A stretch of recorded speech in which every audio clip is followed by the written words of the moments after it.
During America's first human spaceflight program, Project Mercury, the eyes of the world often focused on the launch pads at Cape Canaveral Air Force Station in Florida. 5, 4, 3, 2, 1.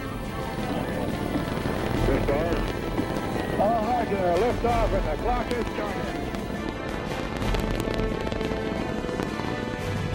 This is Hangar S. The fuel is go. Oxygen is go.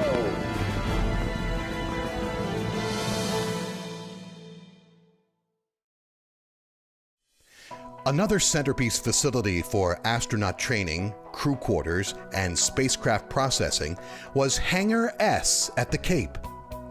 While not as well known as the Mercury Control Center and the launch pads, Hangar S was the location of crucial work supporting NASA's early human spaceflights. After the National Aeronautics and Space Administration was formed in 1958, the new agency announced the selection of 7 military test pilots who would become America's first astronauts. Scott Carpenter, Gordon Cooper, John Glenn, Gus Grissom, Wally Schirra, Alan Shepard, and Deke Slayton would soon become household names. From 1959 to 1963, the 61,300 square foot Hangar S became a hub of activity as America prepared for the program to send men on their first trips into space. Hangar S was built in 1957. It housed operations of the U.S. Naval Research Laboratory's Project Vanguard. The 75-foot-tall rocket was part of the nation's earliest efforts to launch Earth-orbiting satellites. In 1959, NASA acquired Hangar S through an agreement with the Department of Defense and modified it for use for pre-flight processing. This is where the Mercury space capsules were received and tested. By the end of 1960, NASA referred to Hangar S as the nerve center of Project Mercury and home of the Space Task Group's Pre-Flight Operations Division, which had grown to over 400 technicians and contractors who prepared the Mercury capsules for launch. The processing of the Mercury spacecraft began with its arrival at the Cape Canaveral skid strip aboard a transport aircraft. It then was transferred to Hangar S for a capsule shakedown. The hangar contained all the necessary facilities, storage, and work areas required to prepare the capsule, including a white room. The spotless capsule checkout area was located in the northeast corner of the high bay. Across from the white room was an altitude chamber used for Mercury capsule environmental control system testing and verification in a space-like environment. The altitude chamber allowed engineers and technicians to ensure the capsule would not leak in space, and it also helped verify that the environmental control system, along with other equipment, all worked as designed. Hangar S was the location for final assembly and checkout of the spacecraft's escape tower. Placed on top of the capsule for launch, the tower was designed to pull the capsule clear of the launch vehicle in the event of a mishap on the launch pad or during ascent. It jettisoned from the rocket when a safe altitude had been reached. Once all assembly, checkouts, and testing were complete, the Mercury spacecraft was transported a short distance to Cape Canaveral's Launch Pad 5 to be mounted atop a Redstone rocket for suborbital missions, or to Launch Pad 14 for mating to an Atlas booster for the flights to Earth's orbit. While astronauts prepared for their eventual trips into space, a group of chimpanzees also were undergoing training to ensure humans could withstand the physical strain and G-forces during a rocket launch. The chimpanzees' training began at the Holloman Aerospace Medical Center in New Mexico, but their preparations were completed at Hangar S. The task of responding to lights by flipping a lever would demonstrate that the chimps could not only survive in space, but also perform tasks throughout the flight. The first chimpanzee to fly was named Ham. he launched on Mercury Redstone 2 on January 31st, 1961. During the 16-minute flight, the chimp flew 157 miles high and 420 miles downrange. After his recovery, a happy and healthy ham proved the way was clear for an astronaut to follow about 4 months later.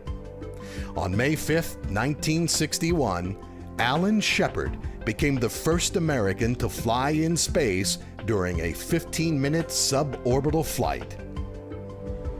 So this was a very significant flight because the country needed this. The whole free world needed this flight at this time.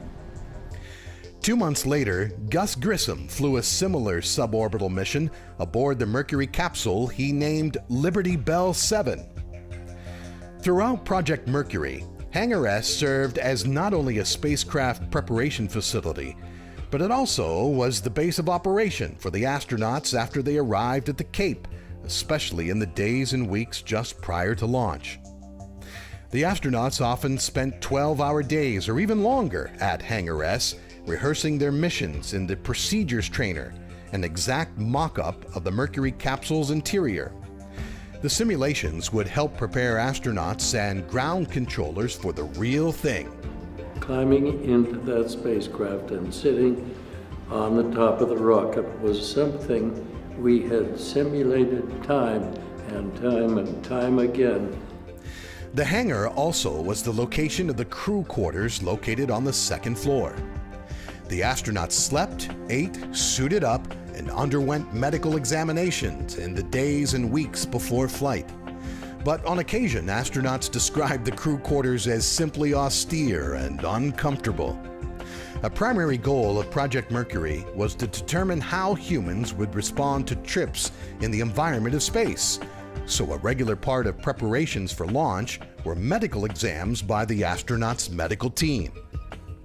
Once the health checkup was complete on launch day, it was time for the complex process of donning the spacesuit that would protect the astronaut in the event of a capsule depressurization. The next step was the astronaut climbing into an apparatus with a seat similar to the Mercury spacecraft. Technicians then checked out the suit to ensure it would pressurize and work as designed. With the suit up complete, it was time to head to the launch pad. In the glare of television lights, the astronaut departed Hangar S for the transfer van. The specially outfitted truck would make the trip to Launch Pad 5 or Pad 14, where the astronaut would prepare for the final countdown. 5, 4, 3, ignition. 3, 2, 1, 0. Roger. Liftoff. Operating. We're underway.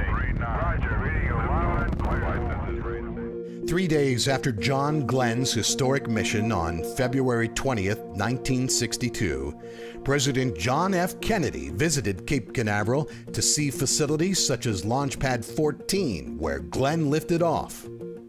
The presidential tour included Hangar S, where Mercury spacecraft were being prepared for future missions.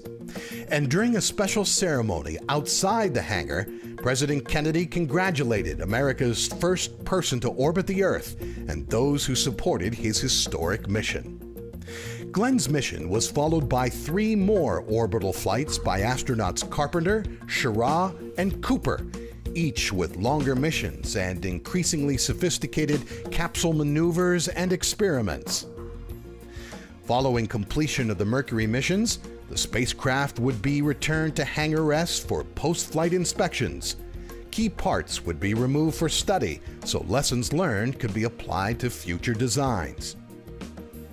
After the 22-orbit mission of Gordon Cooper aboard Mercury Atlas 9 in 1963, America's first human spaceflight program came to an end.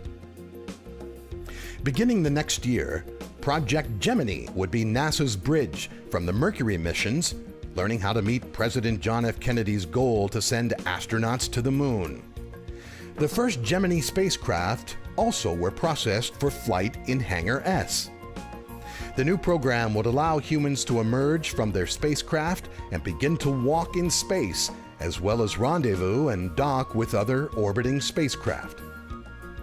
But as NASA began opening new facilities at the Kennedy Space Center on adjacent Merritt Island, Gemini processing moved to the Manned Spacecraft Operations Building, now known as the Neil Armstrong Operations and Checkout Building. The interior of the Hangar S high bay was modified later in 1965 with the construction of a satellite processing area. These spacecraft included the Franco-German Symphony communication satellite and the agency's lunar orbiter spacecraft that mapped the moon prior to the Apollo missions, taking humans to work on the lunar surface during the late 1960s and early 1970s. 5, 4, we've gone for main engine start. We have main engine start. Liftoff of America's first space shuttle. And the shuttle has cleared the tower. As the space shuttle era began in 1981, work at Hangar S supported the new effort. During the shuttle program, many types of equipment, such as scape suits, were maintained and repaired at the life support facility inside Hangar S. The rubber-coated self-contained atmospheric protective ensembles were worn by technicians at Kennedy and Cape Canaveral for protection during processing activities that involved hazardous chemicals such as rocket propellants or in the event of a spill. Much of the operational area was used to maintain equipment associated with the retrieval of the shuttle's solid rocket boosters.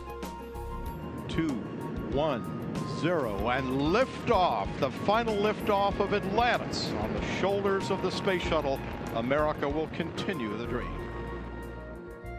Following STS-135, the final space shuttle mission in July of 2011, work inside Hangar S came to an end. Cape Canaveral's Hangar S was America's starting point for human space exploration. NASA at the Kennedy Space Center now has transitioned from a historically government-only launch facility to a multi-user spaceport for both federal and commercial customers. NASA's team on Florida's Space Coast continues to work to meet the nation's spacefaring needs for the 21st century. These advances will include the Orion spacecraft and the Space Launch System super rocket to take humans to distant destinations such as Mars and beyond.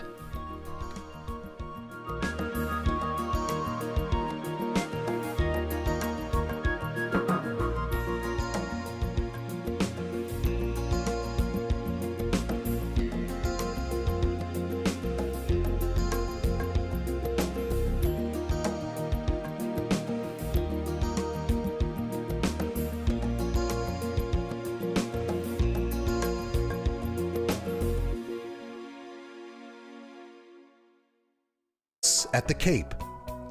While not as well known as the Mercury Control Center and the launch pads, Hangar S was the location of crucial work supporting NASA's early human space flights. After the National Aeronautics and Space 2, 1, liftoff. All right, liftoff, and the clock is starting. This is Hingham, the fuel is go. Administration was formed in 1958. The new agency announced the selection of 7 military test pilots who would become America's first astronauts. Scott Carpenter, Gordon Cooper, John Glenn.